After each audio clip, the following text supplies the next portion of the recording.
이란 전쟁에서 모두가 외면하는 네 가지 진실.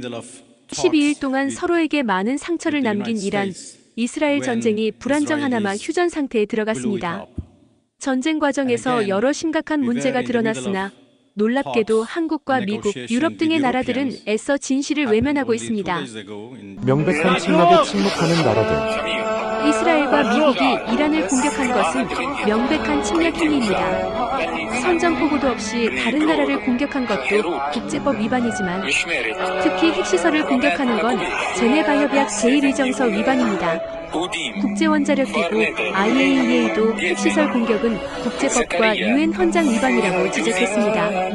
24일 브릭스는 회원국 공동성명을 통해 이스라엘과 미국의 침략을 두고 국제법과 국제원자력기구 결의안을 위반한 평화적 핵시설에 대한 모든 공격에 심각한 우려를 표한다라고 했습니다.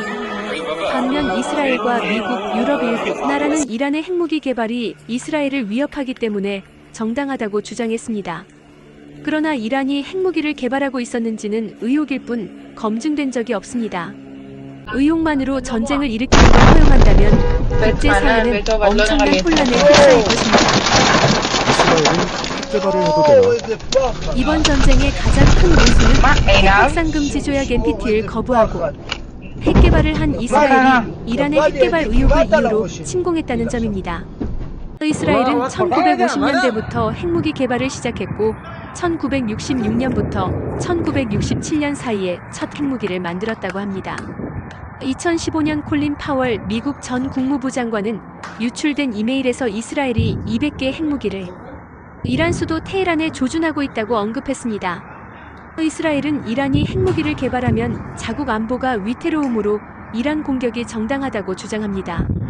같은 논리라면 이스라엘이 핵무기를 보유해서 주변국 안보가 위태로움으로 이란 등 중동의 나라들이 이스라엘을 공격하는 것도 정당합니다.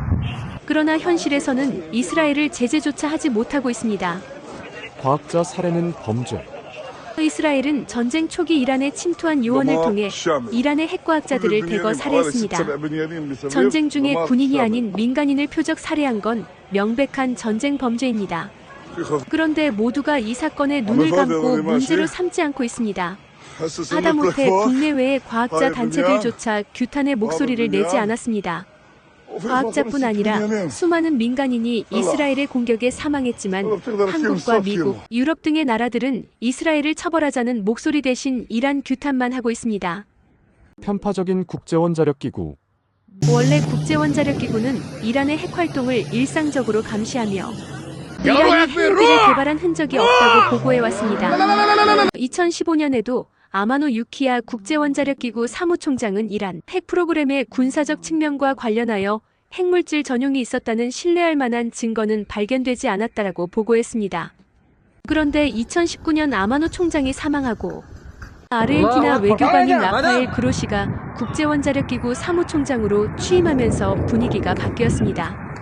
그로시 총장은 2018년에 작성된 이스라엘 정보 보고서를 토대로 이란을 사찰한 후 핵무기 개발 의혹이 있다고 보고했습니다. 이스라엘은 전에도 이란 핵활동과 관련한 증거를 조작했다는 논란이 있었습니다. 그러나 그로시 총장은 이스라엘과 협력해 보고서를 준비했으며 국제원자력기구 이사회는 6월 12일 그로시 총장의 보고서를 토대로 이란이 핵무기 개발 금지 의무를 준수하지 않았다고 결정했습니다. 35개 이사국 가운데 19개국이 찬성했는데 미국이 사전에 8개 이사국 정부에 접촉해 찬성을 설득했다고 합니다. 이스라엘은 이사회 결정을 기다렸다가 이를 명분으로 내세워 이란을 공격했습니다. 정작 국제원자력기구는 이스라엘의 핵보유에는 침묵하고 있습니다. 그리고 그로시 총장은 2026년 서방의 지원을 받아 안토니오 구테우스 유엔 사무총장의 후임으로 거론되고 있습니다.